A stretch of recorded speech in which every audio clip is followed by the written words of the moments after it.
know it. You know how good you feel. That's right, baby, because you're listening to Mic'd Up Radio on NowLive.com.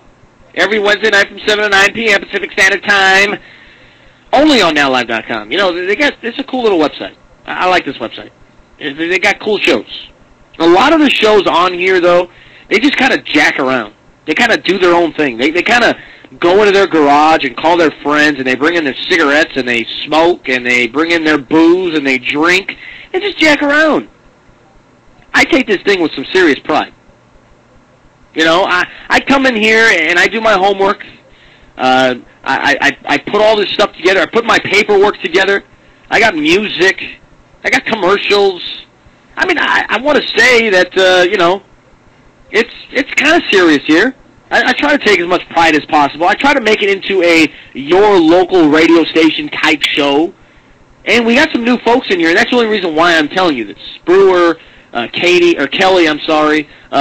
Jason's in here. I hope Dwayne can still listen to the show. So that's the reason why I'm telling you guys is I'm not here jacking around and just coming out here and talking sports like I don't know what I'm talking about. I like to say that I kind of know what I'm talking about. And, you know, got some knowledge behind what I'm saying. But talk about knowledge. Talk about knowledge.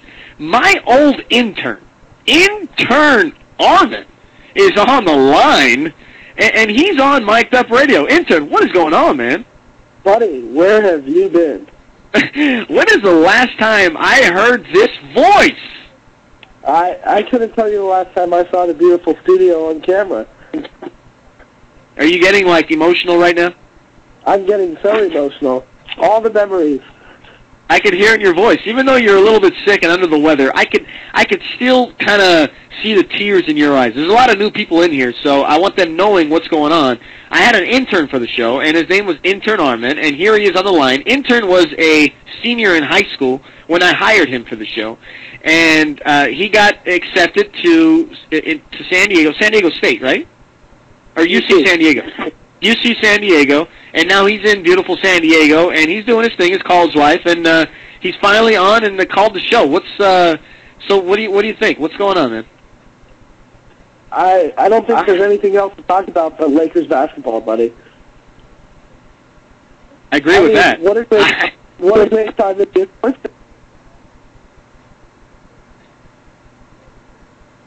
fan. Yeah, it's a great time to be a sports fan, that's for sure. Well, it's a great time to be a Laker fan. Lakers, what intrigues me most about this Laker team is they play defense and they're so deep. I don't think there's a deeper team in the league. Maybe Houston gets there. Boston is a little bit deep. There's a few teams deep, but the way the Lakers play defense, and the other day they were down by 16 points against the Houston Rockets, and it was weird. I was a little upset about it, but at the same time I was kind of sitting back and thinking to myself, wait a second, we got one of the best benches, one of the best talents in the league that is on that bench with 5 guys who can start in the league anywhere. And I think they're going to come in and energize this group of guys, and that's exactly what happened. And they beat the Houston Rockets by over 20 points. So, man, it's awesome. It's very fun to watch. And the absolute best part is how Luke Walton doesn't get playing time whatsoever. Yeah, Luke Walton gets garbage minutes. Yeah, this is the same Luke Walton who was a 6th man a couple of years ago, and now he's getting garbage. Chris MnM, he's the 3rd backup to Andrew Bynum and Pau Gasol. Yeah, it's fun. It's very deep. Mike, you know what else has been a lot of fun to watch too is Pau's development as a defensive player. I mean, he's playing defense this year like he's in college, basically. I mean, I've never seen him play defense like this before. You know what happened is, I think he kind of got called out. I think a lot of the players in the locker room, a lot of the media, a lot of the players around the league, I think the coaching staff, I think they all let him know that he needs to be a little bit tougher.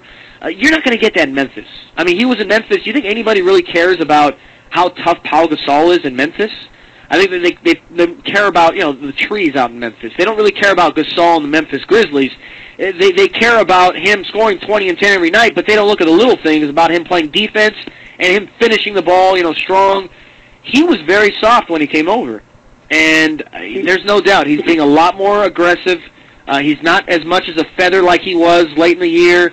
So no doubt, absolutely, I've seen the same exact thing. I mean, but